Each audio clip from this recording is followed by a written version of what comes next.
é o Evangelho redivivo. É a recuperação da essência do cristianismo, ainda lá nos períodos logo após a crucificação do corpo de Jesus. Entretanto, várias doutrinas, teologias cristãs também, hoje, negam conceitos básicos que o Espiritismo recupera do cristianismo primitivo.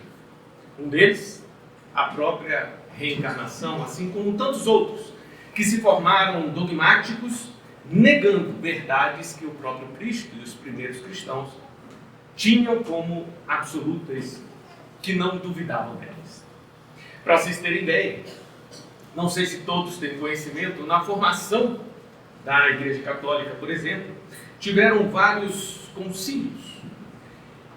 Imaginem que pós morte física no corpo de Jesus, os apóstolos começaram a divulgar o Evangelho e formaram-se diversas comunidades ali no mundo conhecido, as chamadas igrejas.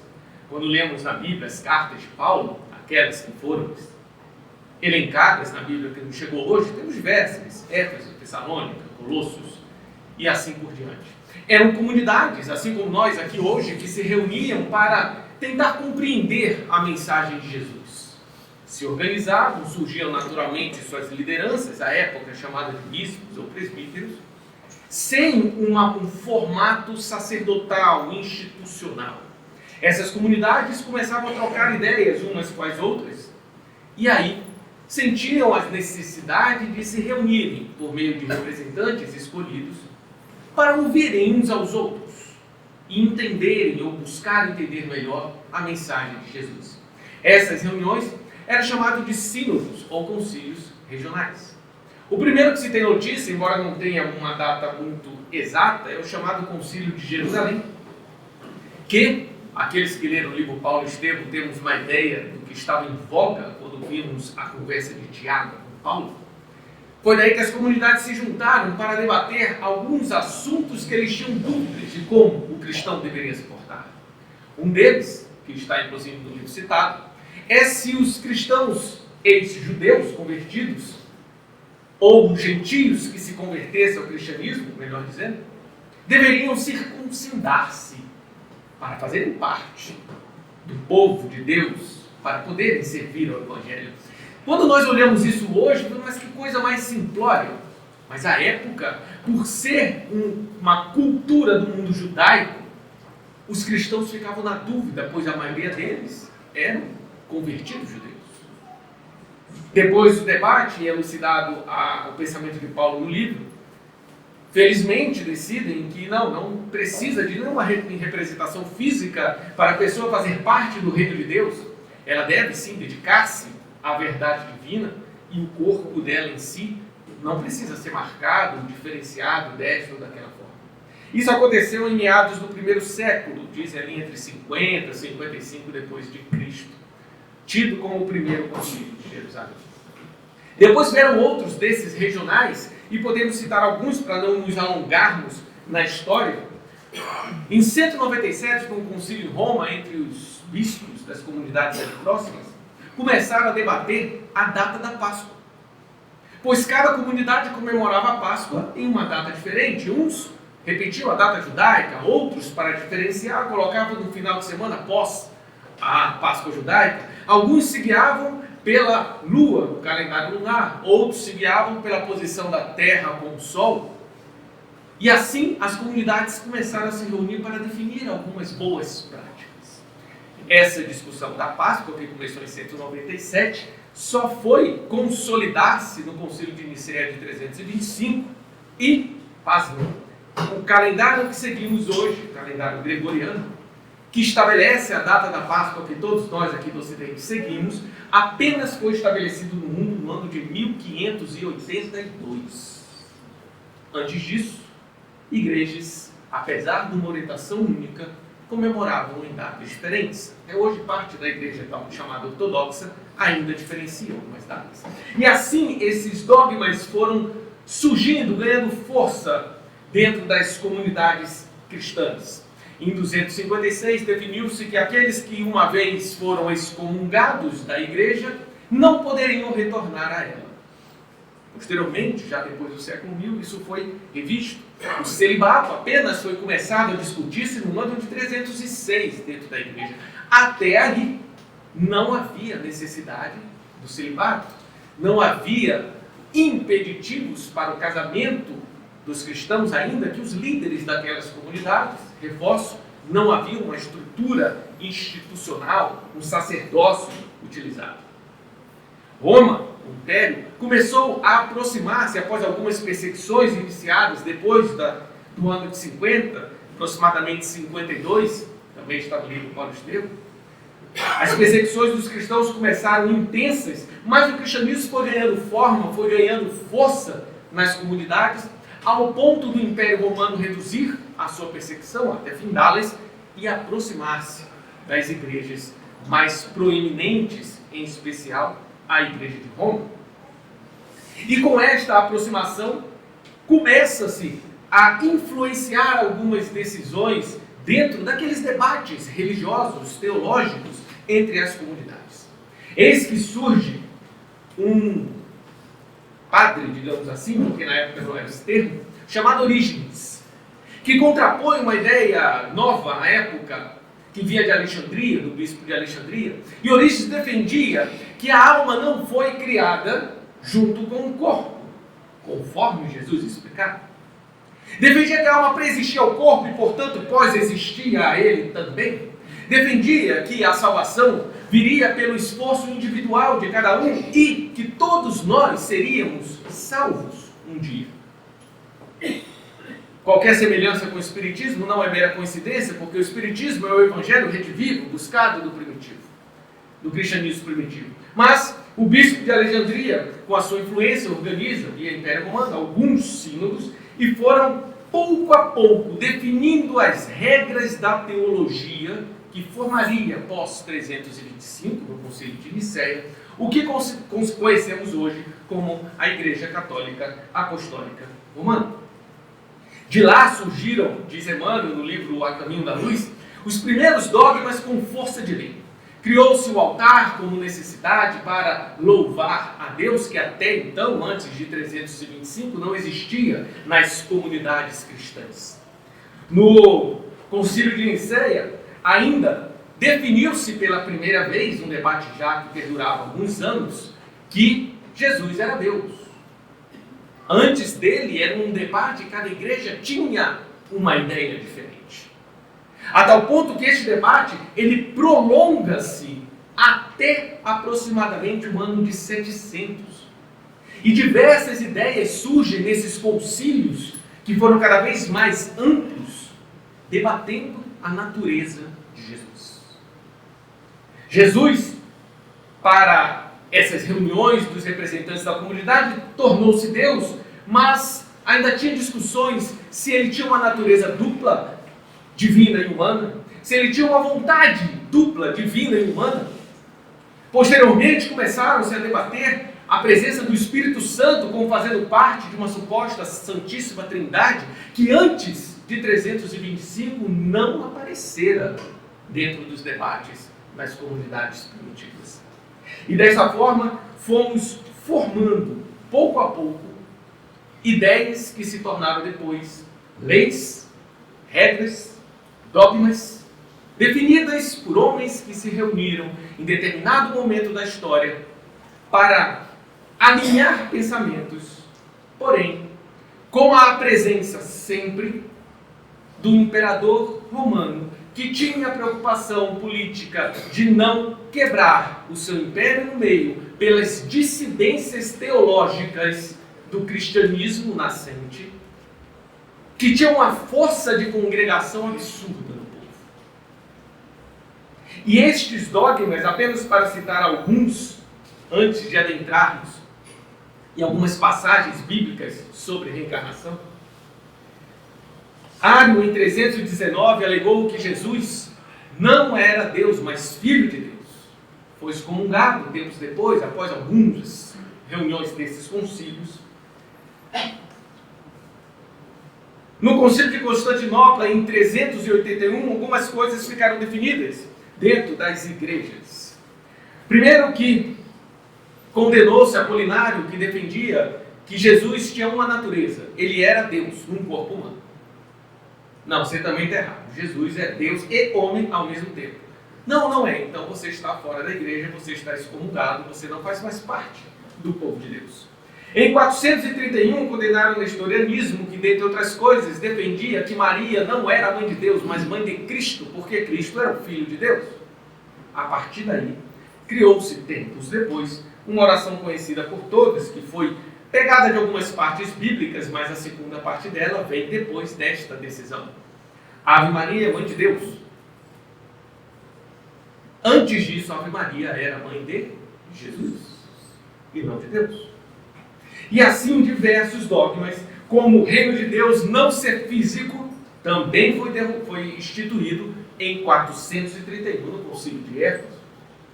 Cada um é responsável pela sua própria salvação. Também foi condenada esta ideia no Concílio de Éfeso, em 431, pois nós seríamos, a partir de então, salvos pela graça, desde que abençoados pelos representantes da igreja.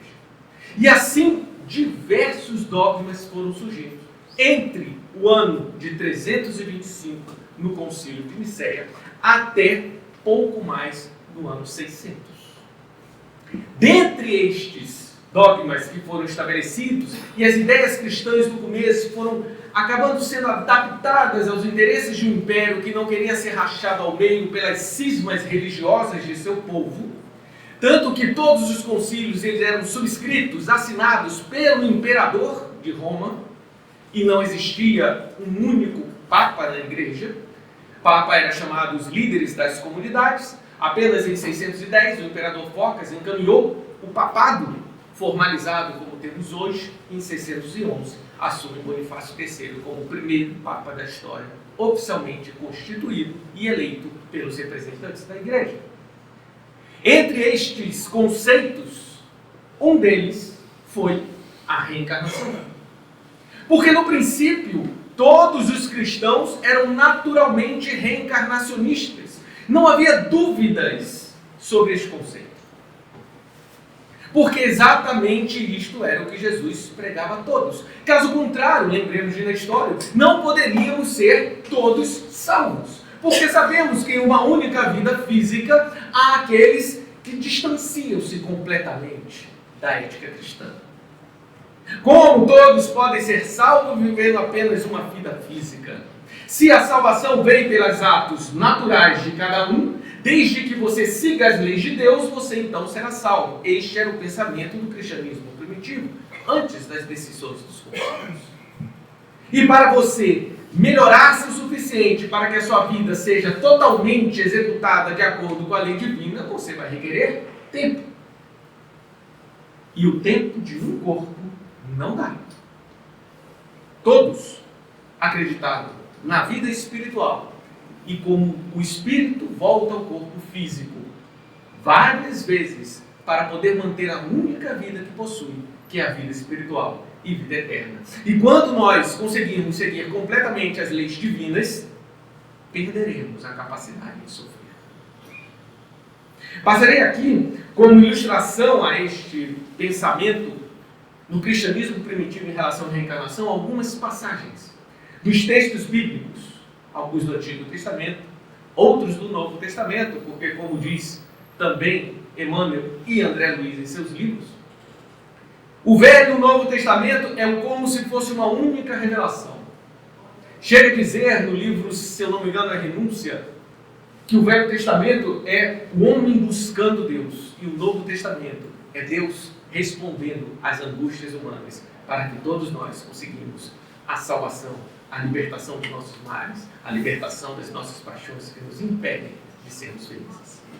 A primeira passagem que eu gostaria de colocar para vocês, bem conhecida do livro Gênesis: Tu és pó e ao pó voltarás. Pó significa matéria. Pó significa as coisas que nós identificamos, a terra, algo terra-terra.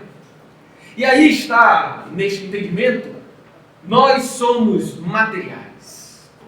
E se nós somos materiais, devemos estar com a matéria para podermos seguir o nosso caminho. Ora, se eu sou o pó, como que eu posso voltar ao pó? Se eu já sou ele. Não dá para interpretar isso literalmente, a não ser que eu sou um ser materialista, portanto, devo voltar à matéria para poder seguir o meu caminho e deixar de ser o pó que eu sou hoje. No livro de Jeremias, o profeta diz o seguinte, e ele ouviu de Deus: antes que te formasse no ventre te conheci, e antes que saísses da matriz te santifiquei. As nações te dei por profeta. Ora, antes que te formasse no ventre te conheci. Como pode eu conhecer algo que não existia? A não ser que o Espírito pré-existe a formação física, porque antes que ele fosse formado no ventre, ou seja, antes que ele tivesse o corpo físico concebido, ele já existia e Deus o conhecia. É o que dizia Orígenes. A alma pré-existe ao corpo. E se eu existo antes da formação deste corpo físico, então a frase começa a fazer mais sentido. Antes que você reencarnasse, antes que houvesse a concepção do seu corpo físico, antes que seu corpo formasse no ventre da sua mãe, eu te conhecia, porque você já existia.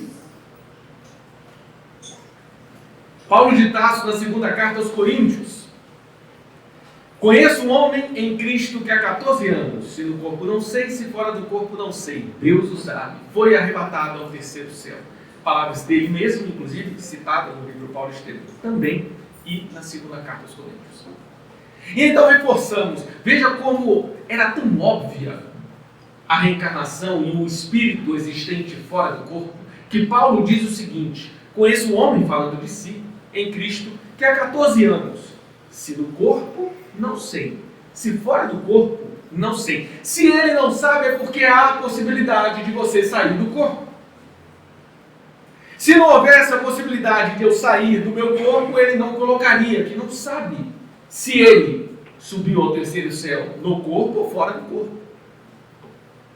E se eu posso sair do meu corpo, significa que eu não sou meu corpo. A minha existência independe do meu corpo, porque eu posso sair dele e continuar existindo e tendo experiências. Inclusive nessa passagem, Paulo completa: e ouviu de Deus, e viu coisas inenarráveis que não cabe a nenhum homem falar. Ele interagiu, ele viu, ele percebeu, ele estava vivo. Se no corpo, não sei. Se fora do corpo, não sei. Eu não consegui identificar onde eu estava. Mas há a possibilidade de eu sair do meu corpo físico. Se há a possibilidade, eu não sou corpo. Se eu não sou corpo, o corpo pode morrer. Eu permaneço vivo. Evidentemente, ele não está aqui defendendo esta tese, porque é uma tese que todos concordam. Ninguém aqui vai discutir se a vida surge hoje, material, surge espontaneamente ou ela surge necessariamente de outros corpos. Eu não sei se vocês se recordam, houve uma época da nossa ciência que nós tínhamos duas vertentes: a teoria da biogênese e a teoria da abiogênese. Os cientistas abiogênicos defendiam que a vida surge espontaneamente, não de outro organismo físico pela relação sexual. Assexuada ou não sexuada pelos gametas, ela não surge a partir de outro organismo. Os adeptos da biogênese diziam: não, a vida surge necessariamente a partir de um outro organismo que preexiste a ela. Hoje ninguém discute mais. Ou alguém aqui acredita que a vida física surge espontaneamente? Não se acredita, portanto não há livros defendendo que a vida surge a partir de outro corpo físico, porque isto é óbvio, isto é certeza absoluta de todos os viventes desta terra. Da mesma forma, não há defesas da reencarnação na Bíblia, porque eles partem deste pressuposto, que todos concordavam: se no corpo, não sei, se fora do corpo, não sei, eu não consegui perceber se eu estava em desdobramento, ou se aquilo foi uma vivência real, e eu não tive muita percepção de memória mnemônica. No Evangelho de João, capítulo 3, tem a seguinte passagem: Jesus respondeu e disse-lhe: na verdade te digo que aquele que não nascer de novo não pode ver o reino de Deus. Disse-lhe Nicodemos: como pode um homem nascer sendo velho? Nicodemos estava com a ideia de nascer no mesmo corpo. Reforço que ressuscitar existe o termo da Bíblia. Ressuscitar na carne, não. A ressuscitação na carne existe nas nossas interpretações, nas reuniões que fazíamos, nos vários concílios, e isso formou-se como dogma. Como pode o homem nascer sendo velho? Pode, porventura, tornar a entrar no ventre de sua mãe e nascer? Jesus respondeu: na verdade, te digo que aquele que não nascer da água e do Espírito não pode entrar no reino dos céus. O que é nascido da carne é carne, o que é nascido do Espírito é o Espírito. Não te maravilhes de te ter dito, necessário vos é nascer de novo. O vento assopra onde quer e ouve sua voz, mas não sabes de onde vem nem para onde vai. E assim é todo aquele que é nascido do Espírito. Nicodemos respondeu e disse: como pode ser isso? Jesus respondeu: tu és mestre em Israel e não sabes isto? Na verdade, te digo, que nós dizemos o que sabemos e testificamos o que vimos, e não aceitais o nosso testemunho. Se vos falei das coisas terrestres e não crestes, como crereis se vos falar das celestiais? Ora, aqui vemos que Jesus diz: o que é nascido da carne é carne, o que é nascido do Espírito é Espírito. Referenciando o versículo anterior, é necessário nascer da água e do Espírito. A teologia católica interpreta esta passagem como a água do batismo. Mas aí Jesus claramente identifica água como carne, porque a água, aquele instante, aquela época, era um elemento primordial da matéria. Com o avanço da ciência, poucos anos atrás, algumas décadas, nós descobrimos, ou admitíamos, que o elemento primordial da matéria era o átomo. Nessa época não se sabia. Hoje, nem o átomo é, porque já conseguimos saber que ele é divisível. E temos o mundo quântico. Mas nessa época, a água era o elemento primordial da matéria. Portanto, água quer dizer matéria, corpo, carne. E para você evoluir é necessário que você nasça na carne, mas também renasça em espírito. E aqui um parêntese. Não sei se vocês sabem o significado da palavra não reencarnação, é ressuscitação. Ressuscitar. Ressuscitar nada mais é que ressurgir. Ressuscitar na carne significa ressurgir no mesmo corpo. Mas aqui existe, e a gente vai ver algumas passagens, simplesmente ressuscitar, ressurgir. O que pode ser moralmente. E Jesus afirma isto em algumas passagens.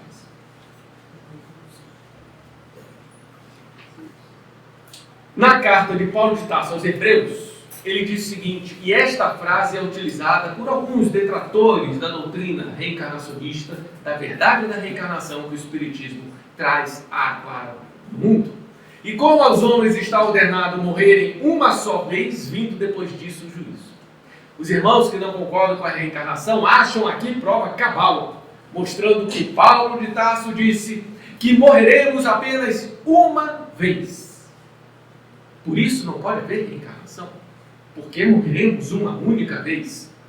E depois vem o juízo, e depois do juízo uns ressuscitam para a vida eterna, outros ressuscitam para a condenação eterna. Essa é a tese daqueles que discordam das verdades cristãs como a reencarnação na interpretação particular.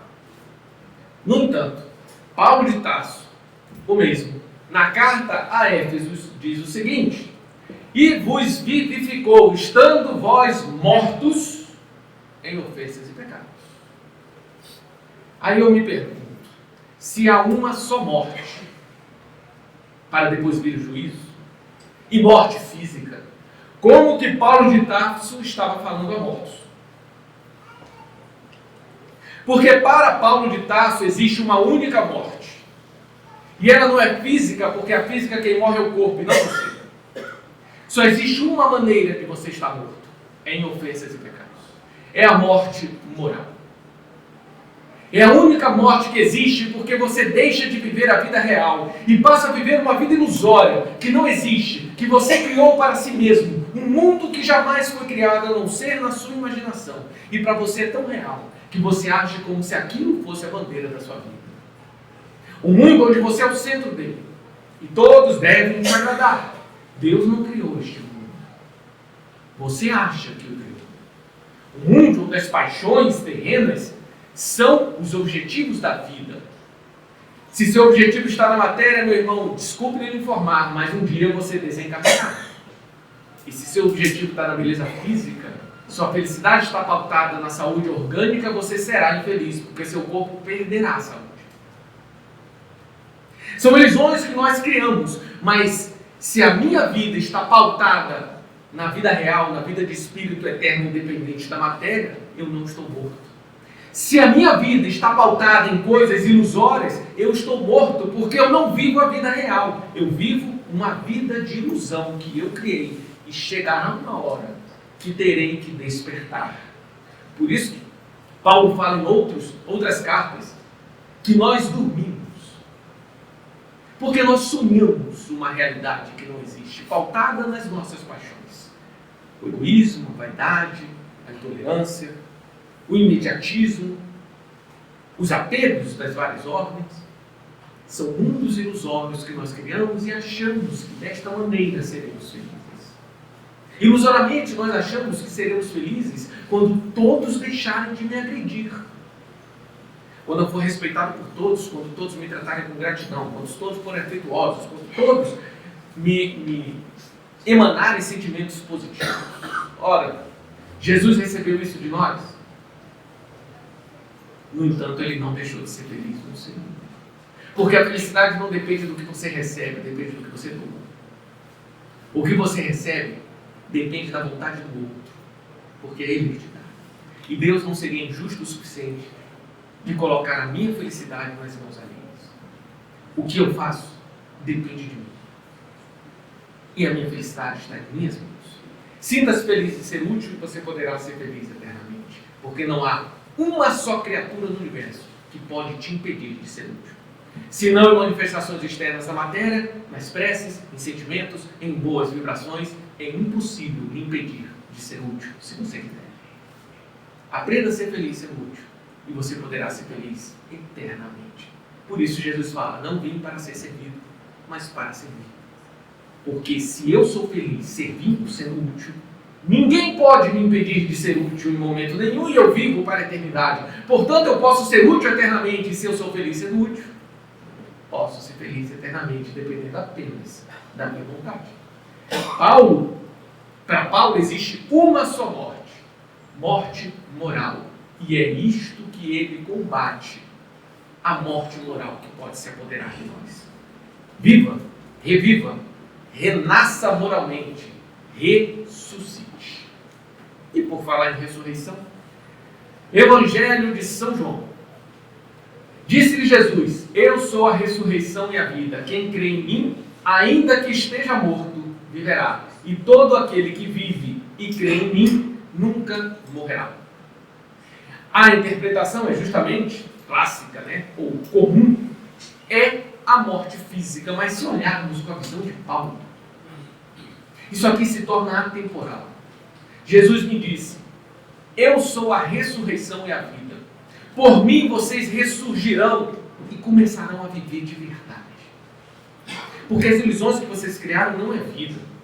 É um sonho, é uma ilusão, é algo irreal, que vocês estão presos naquela visão, apequenada do egoísmo. Vinde a mim todos vós que estáis aflitos, e eu vos aliviarei, porque eu retirarei de vocês, se vocês decidirem seguir aquilo que o Evangelho diz. E não é fácil seguir o Evangelho, porque o nosso orgulho grita quando nós vamos seguir o Evangelho. Em algumas palavras, para tentarmos resumir, não há um só ponto no Evangelho que diz que você tem o direito de receber dos outros para ser feliz. Receba a gratidão e você será feliz. O Evangelho diz sempre no imperativo que você tem o dever de fazer. Ame, perdoe, doe, entregue-se, sirva.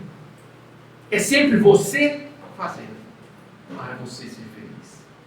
Ele nunca fala, sirva desde que o outro te reconheça. Ele fala, sirva. Perdoe. E se o outro não modificar? Perdoe 70 vezes 7 vezes. Porque você perdoar te alivia. Não é ignorar, é perdoar. é deixar de se ofender com o ato para poder ajudar a quem executa aquele ato contra você. Eu perco a capacidade de sofrer. No Evangelho de Lucas, tem essa passagem também conhecida.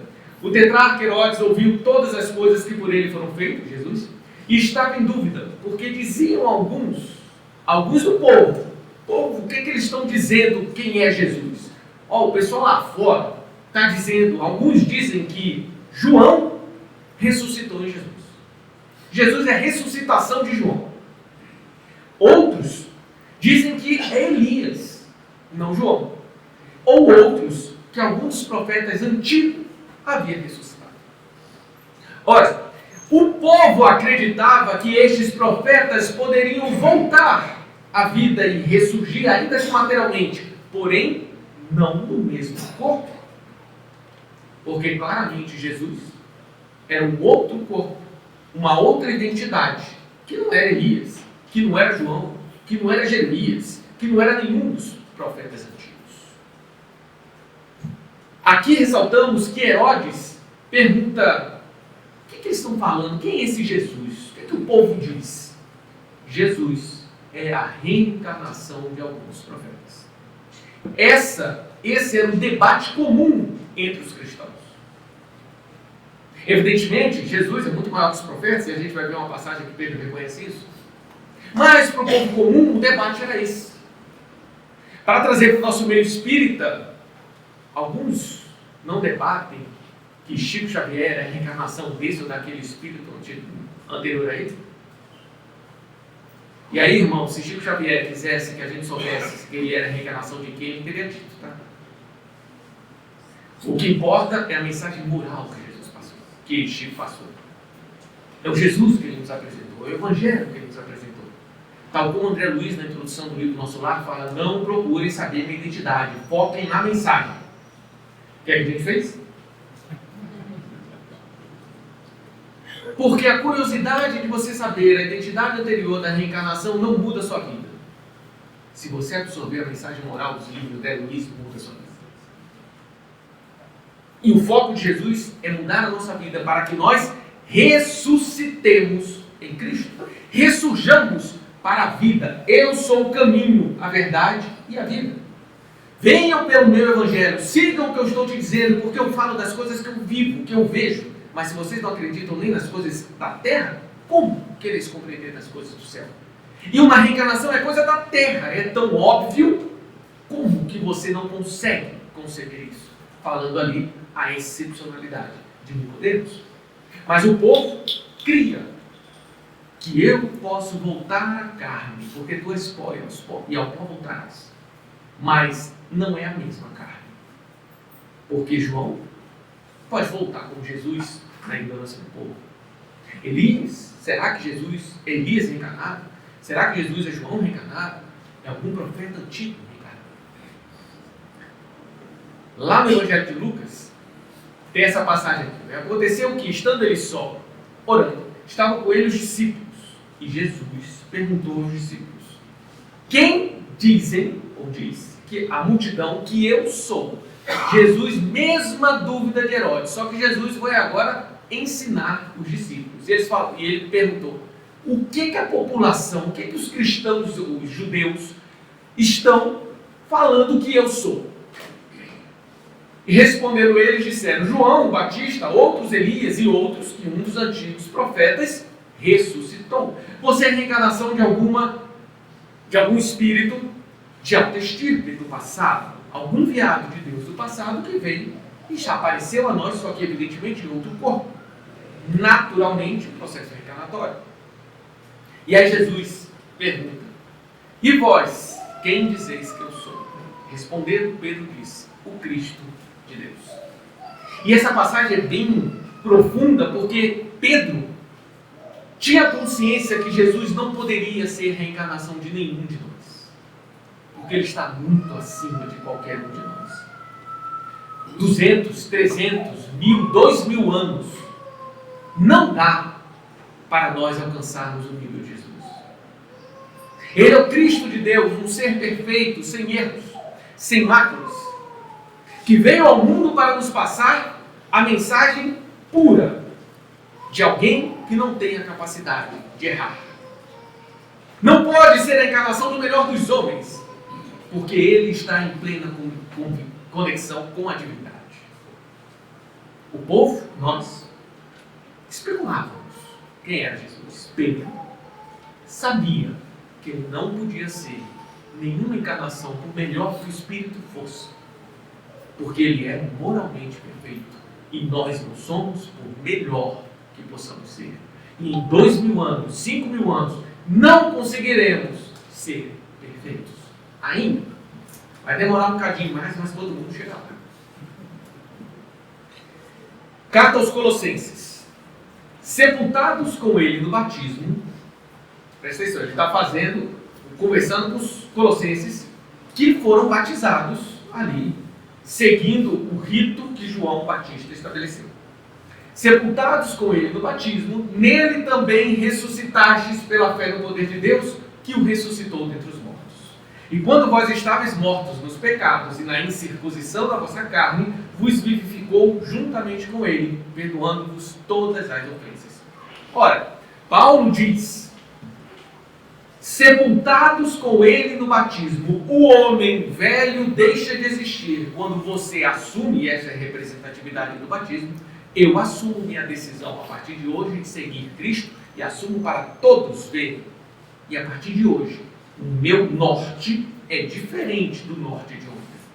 Ontem, eu buscava meu bem-estar nas coisas do mundo, nas satisfações dos prazeres tipicamente humanos, terrestres, no mundo de provas e expiações. Hoje, eu busco os prazeres morais e não os prazeres tipicamente do mundo, de seres humanos, no mundo de provas e expiações. As festas, as baladas, as químicas, o álcool, não me trazem bem-estar. Ser útil, a paciência, ensinar, levantar alguém moralmente, dar esperança, isso me traz bem-estar. Isso é o batismo representado por João. A água que lava as impurezas da alma. É um símbolo. Quando você passa por esse processo, o seu homem velho, o seu eu antigo está sepultado. Nele também ressuscitaste, um novo ser ressurge dentro de você. Porque você não busca mais a sua felicidade onde ela não está. Na matéria, nas relações passageiras.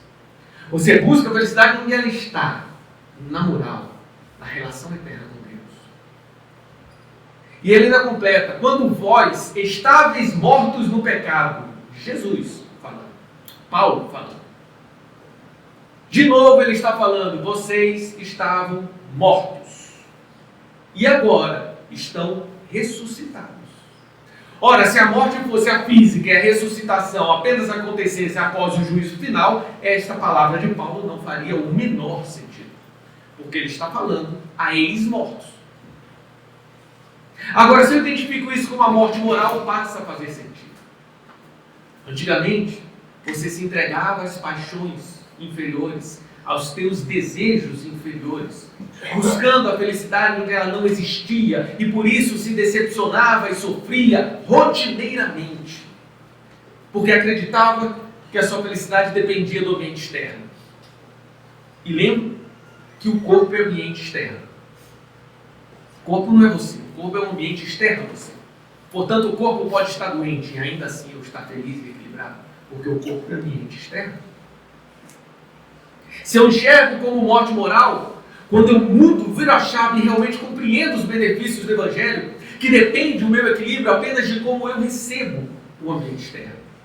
Não é o que os outros fazem contigo que te faz infeliz, mas é o que você faz com que os outros fazem contigo é que te faz feliz ou infeliz. Quando compreendo isso, eu assumo as rédeas da minha evolução. Ah, mas o outro me traiu. Ok. E o que você vai fazer com isso? Ah, mas o outro me xingou. E o que você vai fazer com isso? Mas o outro me prejudicou, está falando mal de mim, está me caluniando. E o que você vai fazer com isso? Não é a calúnia que te causa sofrimento. É o que você faz com ela dentro de você que te causa sofrimento. Jesus avisou que nós seríamos caluniados, injuriados, entregue aos oficiais, por amor a Ele. E ele completa no final do Sermão da Montanha: alegrai-vos e exultai, porque grande é o vosso galardão no reino dos céus. Quando nós fomos caluniados pelo nome de Jesus, por pregar o Evangelho, se tua consciência estiver correta, mantenha-se em equilíbrio, ainda perante as injustiças dos nossos irmãos, que podem nos afetar no ambiente externo. Mantenha-se em equilíbrio e você terá a paz que busca. Paulo foi preso injustamente. Os que leram o livro Paulo Estevão devem lembrar, quem não leu, fica a recomendação. E eu lembro-me dessa passagem, que ele ali naquele calabouço, imaginem uma prisão de Roma, 2000 anos atrás. Não tinha um colchãozinho confortável para deitar. Ele ali, no meio da noite, olhou lá em cima, que tinha aquele buraquinho, que ele conseguia ver um freixo do luar, e uma prece sincera, ele agradeceu a Jesus. Senhor, obrigado. Porque me colocaste aqui ao lado de irmãos que precisam ouvir a tua palavra, e me escolheste para acalentar esses corações. Porque enquanto eu estava lá fora, eu não tinha acesso a eles e não podia ajudá-los então. Eu, quando li essa passagem, me perguntei, nossa, imagina o que eu falaria se eu estivesse lá. É por isso que Paulo de Tarso é Paulo de Tarso e eu sou eu. Mas a boa notícia é que, a depender do esforço de cada um, nós podemos ressuscitar dia após dia, inúmeras vezes, quando minha consciência aponta força de vontade